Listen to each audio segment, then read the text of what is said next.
Welcome to the Retirement Wealth Podcast. If you're thinking about retirement or already enjoying it, you're in the right place. Today, we're diving into something that affects a lot of retirees: how Social Security earnings limits work. That's right, Emily. Many folks aren't fully aware of how these limits can impact their benefits. And, understanding this can really change your retirement strategy. Absolutely.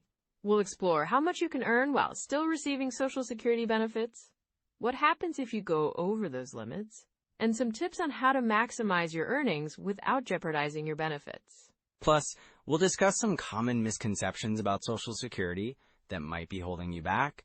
There's so much useful information to get into today. Yeah, and it's really important because for many, Social Security is a significant part of their retirement income. Understanding the rules can help you make more informed decisions. Exactly. So whether you're still in the workforce or already retired, this information is crucial. Right. And knowing how to navigate these earnings limits can help you maintain your lifestyle while enjoying those retirement years. Let's jump right into it, starting with how the earnings limits actually work and what you need to know. Sounds good. So David, can you explain what the earnings limit is and how it applies to different age groups? So Emily, when we talk about Social Security earnings limits, it's really not just a number on a page, right? It connects to so many aspects of retirement planning, especially given the current economic climate. Absolutely, David. With inflation hitting folks pretty hard these days, understanding how Social Security works and what those earnings limits mean can make a huge difference in a retiree's financial security. Exactly. Let's say we have a listener named John who's nearing retirement. He's thinking about picking up a part-time job to stay active and, supplement his income. If he's not aware of the earnings limit, he might inadvertently reduce his Social Security benefits. Right, and that could really impact his cash flow, especially with rising prices everywhere. I mean, groceries, gas, healthcare, it all adds up. For sure. And another thing to consider is market volatility. If someone's relying heavily on investments for their retirement income and the market takes a dip, that could be nerve-wracking. Drawing from Social Security while working could provide some stability. Yeah, I've heard from listeners who feel they have to choose between taking Social Security benefits early or waiting for a larger payout. But what they often miss is how working part-time could fit into that picture without jeopardizing their benefits. That's a great point. Even if they dip into their Social Security early, the key is understanding how much they can earn without hitting those limits. It's all about finding that balance, right? Exactly. And then we have to consider tax efficiency as well. Many retirees don't realize that once they start drawing Social Security, their overall tax situation can change. If they're working, additional earnings could push them into a higher tax bracket, which is something they need to be mindful of. Definitely. I had a client, let's call her Mary, who was pleasantly surprised by her Social Security benefits. But when she started working part-time, she didn't realize how much she would owe in taxes. It took her a few months to adjust, and by then, she was feeling that financial pinch. Oh man, that's tough. It's those little surprises that can really throw a wrench into someone's retirement plans. Right, and with healthcare costs continuing to rise, planning for those expenses is crucial too. Even if you think you have enough in your budget, unexpected medical bills can quickly change that. Exactly. And let's not forget about the emotional side of financial security. People want to feel secure in their retirement to enjoy it without constantly worrying about money. Well said. I often hear from my clients that peace of mind is just as important as the numbers. If they're anxious about their financial future, it can overshadow everything else. So true. And that's why having a solid plan that incorporates Social Security earnings limits, along with other factors, is so essential right now. It's not just about the money. It's about quality of life. And with changes happening in Social Security laws and benefits, staying informed is critical. I mean, there have been discussions about reforming how benefits are calculated, right? Yes, and those potential changes can really affect how retirees approach their income strategy. Knowing what's on the horizon allows for better preparation. And let's not forget legacy planning. People often focus solely on the here and now, but thinking about how their decisions today will impact their heirs tomorrow can provide additional motivation to really strategize. That's a great perspective. It's not just about the individual, but also about the family and future generations. Exactly.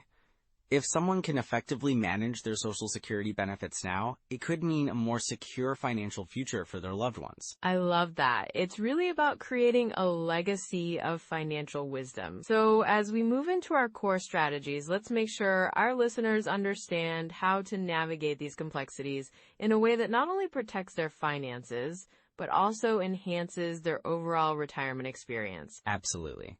Let's dive into some practical tips that can help listeners make the most of their Social Security benefits while balancing their work and other income sources. So Emily, when we talk about Social Security earnings limits, it really ties into how much you can earn without affecting your benefits, right? Exactly. And, many folks don't realize that there are limits, especially if you're still working while receiving benefits. It can be a bit tricky. Right. And for 2023, if you're under full retirement age, you can earn up to $21, $240 without any reduction in your benefits. But for every $2 you earn over that limit, they take away $1 from your benefits. Wow, that's significant. So if someone, say, earns $25,000, they're exceeding that limit by about $3, $760. That means they'd lose about $1, $880 in benefits, right? Exactly. That's a good way to do the math. And once you hit full retirement age, the rules change a bit. You can earn up to $56, $520 without losing any benefits. But again, it's still a $1 for every $3 over that limit until you reach that age. So if someone is planning to retire at 66 but continues to work part-time, they really need to keep an eye on those earnings. It's all about strategy. Absolutely. And speaking of strategy, it's crucial to have a solid withdrawal strategy in place that considers your Social Security benefits.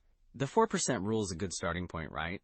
Yes, the 4% rule suggests that you can withdraw 4% of your retirement portfolio annually without running out of money for at least 30 years. But, it's not a one-size-fits-all approach. That's true. It really depends on your unique situation. For instance, if you have a more conservative portfolio, you might want to adjust that percentage lower. Right, and diversification plays a huge role in that. A mix of stocks, bonds, and perhaps some real estate can help mitigate risk. Definitely. Many retirees aim for something like a 70-30 portfolio, with 70% in stocks and 30% in bonds. This can provide a good balance of growth and stability. And then there are tax-advantaged accounts to consider, like 401ks and IRAs. When you start withdrawing from these, it can affect your taxable income and, consequently, your Social Security benefits. Exactly. So if you're withdrawing from a traditional IRA, for instance, that income is taxable, which could push you over those earnings limits. And that's why some folks look at Roth IRAs. Withdrawals from Roth accounts are tax-free, which can help keep your taxable income down. Right. And another thing to consider is how you structure your withdrawals. Some retirees use the bucket strategy, where they segregate their funds into different buckets based on when they plan to use that money. Oh, I love that approach. It helps you manage your cash flow better, especially during market downturns. Having a cash bucket to draw from can make a huge difference. Exactly. And a lot of people forget about real estate when planning for retirement. If you own your home outright, it can be a significant asset that doesn't impact your Social Security income. Yes. Plus, if you downsize or move to a lower-cost area, you can free up some cash while still enjoying a comfortable lifestyle. And let's not forget annuities. They can provide a steady income stream, which can help reduce the pressure on Social Security benefits. Exactly. But, it's essential to understand the fees and terms associated with annuities. They can vary quite a bit. Right, and you want to make sure any product you choose aligns with your overall retirement goals. Absolutely. It's all about finding that balance, right? For sure. And then there are tax-saving techniques you can implement. For instance, taking advantage of tax loss harvesting in your investment accounts can help offset some of your gains. Great point. And being mindful of your required minimum distributions, or RMDs, from your retirement accounts is crucial, especially as you age. Yes, because RMDs can significantly impact your taxable income. And if you're not careful, they can push you into a higher tax bracket. It's a bit of a balancing act, isn't it? You want to enjoy your retirement, but you also need to be strategic about your withdrawals and income sources. Exactly. And that's where working with a financial advisor can really pay off. They can help you navigate these waters and create a personalized plan. And what about common pitfalls? I mean, there are so many things that can trip people up if they're not careful. Oh, absolutely. One major pitfall is underestimating healthcare costs, which can derail even the best-laid retirement plan. Yes, it's not just about having enough for daily living expenses. You also need to consider things like long-term care, which can be quite expensive. And then there's the risk of market volatility. Some retirees get nervous and pull out of the market during downturns, which can impact their long-term growth. Right. Staying invested during market fluctuations can be painful, but it's often necessary for long-term growth. And let's not forget about making emotional decisions based on fear or anxiety. Retirement should be a time of enjoying what you've worked for, not stressing about finances. Exactly. It's all about planning ahead and having a strategy in place to weather those ups and downs. Well said, Emily. Having a plan can make all the difference in achieving a fulfilling and secure retirement.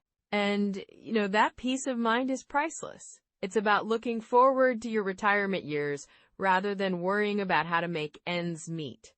Absolutely. So, as we wrap up this section, let's remind everyone that proactive planning and regular check-ins on your retirement strategy can really help avoid those common pitfalls. Yes, and make sure to revisit your strategies periodically as your situation changes. That's key to successful retirement planning.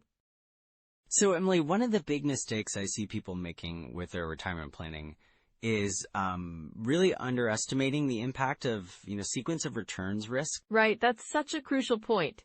Can you break that down a bit for our listeners? Sure. So, sequence of returns risk is about the order in which your investment returns occur. If you hit a market downturn right when you start withdrawing funds, it can really mess up your long-term plans. I can see how that would be a problem. Exactly. I had a client, let's call him Tom. He retired in 2008, right before the financial crisis hit. He had a solid portfolio, but because he started withdrawing during that downturn, it really impacted his savings. Oh no, that's rough. So what happened with Tom? Well, he was forced to withdraw from his investments while they were down, which meant he had to sell more shares than he would have if the market was performing well. So his portfolio dwindled much faster than he anticipated. Yikes. That sounds stressful. It really was. And, it's a common pitfall. People often think they can just withdraw a certain percentage each year, but they don't account for market fluctuations. So how can someone avoid that then? One strategy is to build a cash reserve. If you can cover a few years of expenses with cash or low-risk investments, you won't have to sell stocks during market dips. That makes sense. What about taxes? I imagine that's another area where folks can really trip up. Absolutely. Ignoring taxes in retirement withdrawals is a huge mistake. Many retirees don't realize that their withdrawals can bump them into a higher tax bracket. Ace! Right, like if they're pulling from their 401k or traditional IRA. Exactly. I had a couple, let's call them Jerry and Lisa, who thought they could just take out what they needed without considering the tax implications. They ended up surprised by their tax bill. Ouch! So what did that mean for their overall retirement plan? Well, they had to cut back on their spending to cover those unexpected taxes, which really affected their lifestyle. They had budgeted for more travel, but then had to scale back. That's a bummer. How can retirees better prepare for that? I always tell my clients to have a tax strategy in place before they start withdrawing. It's key to know how much you can take out while minimizing your tax hit. And that might mean pulling from different accounts in a strategic way, right? Exactly. Mixing withdrawals from taxable, tax-deferred, and tax-free accounts can really make a difference. Let's talk about healthcare and longevity next. I feel like people often underestimate those costs. Yes, that's a big one. Many retirees think Medicare will cover everything. But the reality is, healthcare costs can be a major burden. For sure. I've heard that healthcare can eat up a significant portion of retirement savings. Right. I had a client named Susan who assumed she'd be fine with just basic Medicare, but she didn't account for the costs of supplemental insurance or out-of-pocket expenses. What did she do when she realized? Well, she had to make some tough choices. She ended up working part-time to cover those additional costs, which wasn't in her original plan. That must have been frustrating for her. It really was. So it's crucial for everyone to plan for healthcare costs as part of their retirement strategy. And how can people prepare for that? I recommend looking into long-term care insurance and also planning for potential healthcare needs as early as possible. It's better to be proactive, you know? Definitely. What about asset allocation? I feel like that's something people often overlook. Yes, and it can be a real game changer. I've seen retirees stick with a conservative portfolio when they could be taking on a bit more risk. Right. Like, they might be too conservative and miss out on potential growth. Exactly. I had a client, let's say his name is Mark. He was very risk averse, so he kept most of his assets in bonds. When inflation hit, he found his purchasing power was shrinking. Oh no, that sounds frustrating. It truly was. He realized too late that he needed to diversify more into equities to keep up with inflation. So what's your advice for someone who might be in a similar situation? I think it's important to regularly review and adjust your asset allocation based on your goals, time horizon, and risk tolerance. You don't want to be too conservative or too aggressive. That makes sense. And then there's the timing of claiming Social Security. That's another area where people can make a big mistake. Oh yeah, I've heard that claiming early can really impact your benefits long term. Right. I had a couple, let's say they were named Paul and Mary, who claimed at 62 because they were eager to retire. They didn't realize that by doing so, they locked in a lower benefit for life. That's tough. What did they end up doing? Well, they realized their mistake a few years later and had to adjust their retirement spending to make up for the lower income, which was really challenging. Wow. So what can people do to avoid that pitfall? I recommend that people wait until their full retirement age or even until age 70 if they can. It can make a significant difference in their monthly benefit. So the takeaway here is to really be mindful of these common pitfalls and plan accordingly. Exactly. And if you spot any red flags early, like spending more than you planned or not having a tax strategy, it's crucial to reassess your plan. Great advice, David. What do you think should be the next steps for someone who might be feeling a bit overwhelmed by all this? Well, first, I'd suggest sitting down with a financial planner to review your current strategy and make any necessary adjustments. It's never too late to course correct. That's a great point. And also, educate yourself. Read up on retirement strategies, engage in discussions like this, and be proactive about your financial future. Absolutely. That's empowering. The key is to stay informed and make adjustments as your life circumstances change. Sounds like a solid plan. So what's up next?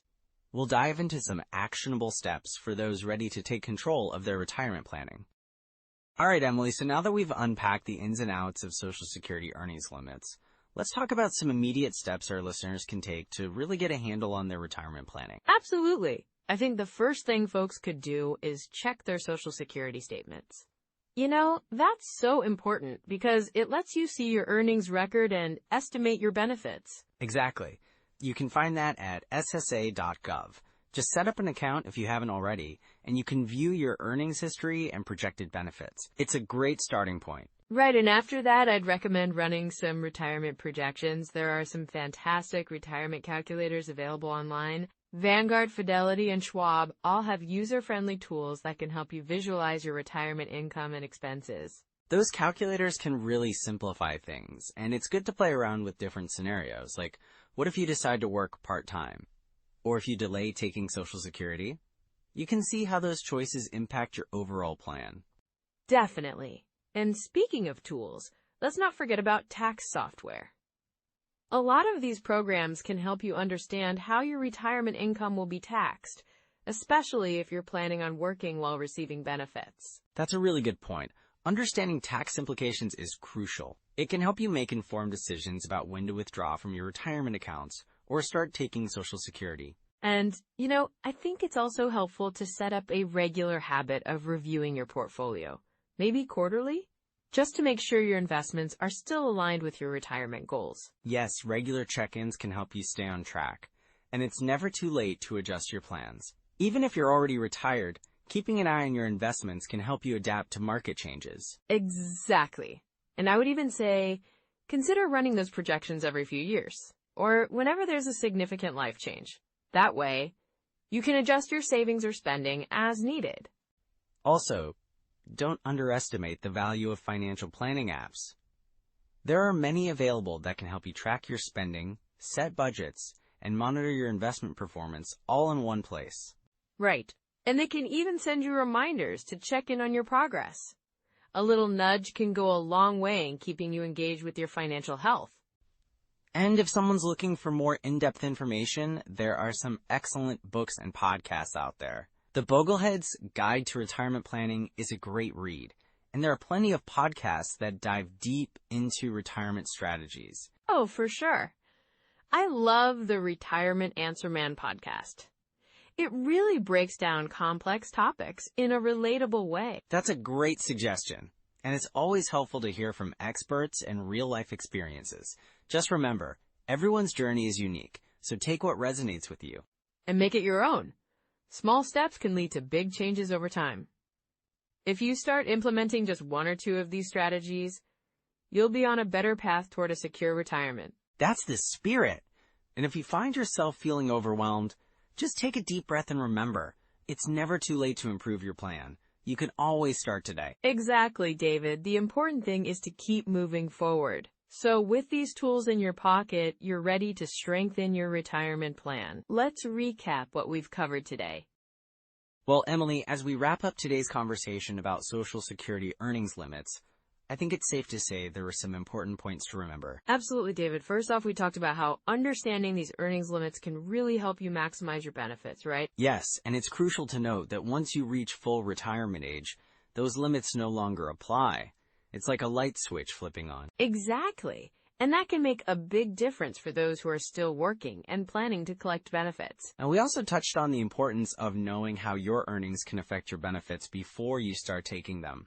It's all about planning ahead, you know? Right, and remember how we discussed the potential reduction of benefits if you earn above those limits before full retirement age? That's a crucial factor in your planning strategy. For sure. And of course, it's essential to keep an eye on any changes in legislation that could affect these limits in the future. Yeah, because staying informed is key to building and protecting your retirement wealth, right? Absolutely, Emily. It's all about being proactive and making the best decisions for your financial future. So if you found value in today's discussion, we'd love for you to like this episode, subscribe to our channel, and share your biggest takeaway or any questions you have in the comments. And don't forget to share this with someone you know who's planning for or is already in retirement. It could really help them out. Next time, we'll dive into a fascinating topic: how to achieve financial independence even if you have a low income. That's going to be an eye-opener for many listeners. It sure will be. Thanks for joining us today. We appreciate you being here, and we hope to see you next time.